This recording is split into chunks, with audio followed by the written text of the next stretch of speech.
Alright, in today's lesson, which is 1.3, we're going to be looking at something that's called creating equivalent fractions. If we think of equivalent, we think of two things that are almost equal to each other.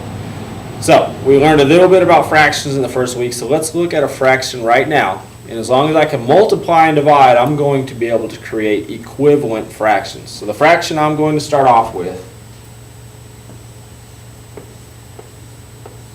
is 6/8. Now I'm going to make this easy on myself, so I'm going to pick a low number, and I'm going to take that number and multiply it by both the numerator and denominator. So I'm going to pick 3.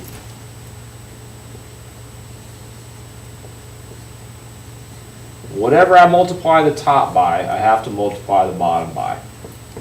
And by multiplying them by the same number, the numerator by 3 and the denominator by 3, I'm going to end up with this new fraction. 6 times 3, 18. 8 times 3, 24.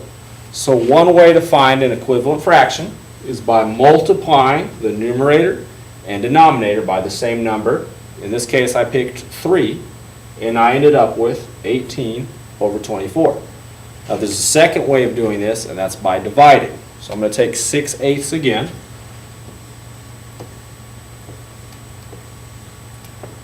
And I'm going to divide them both by the same number. I'm going to keep the number low again because I want to make this easy on myself. So I'm going to pick the number 2.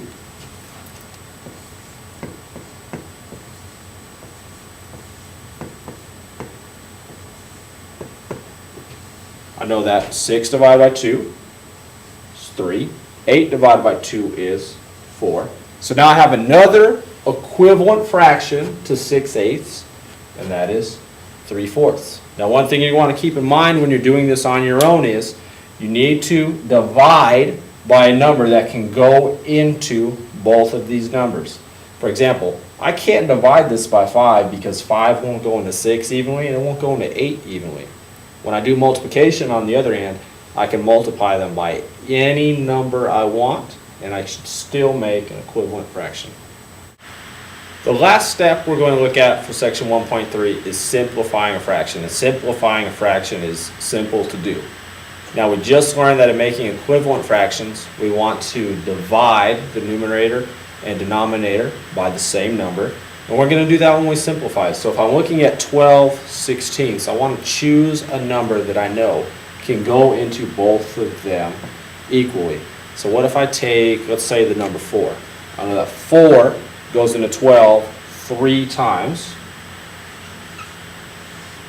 and 4 will go into 16 4 times, which means that 12/16 simplified is 3/4. Now when I get to 3/4, I have to ask myself, can I simplify this any further? And no, I can't, so I know that 3/4 is my final answer.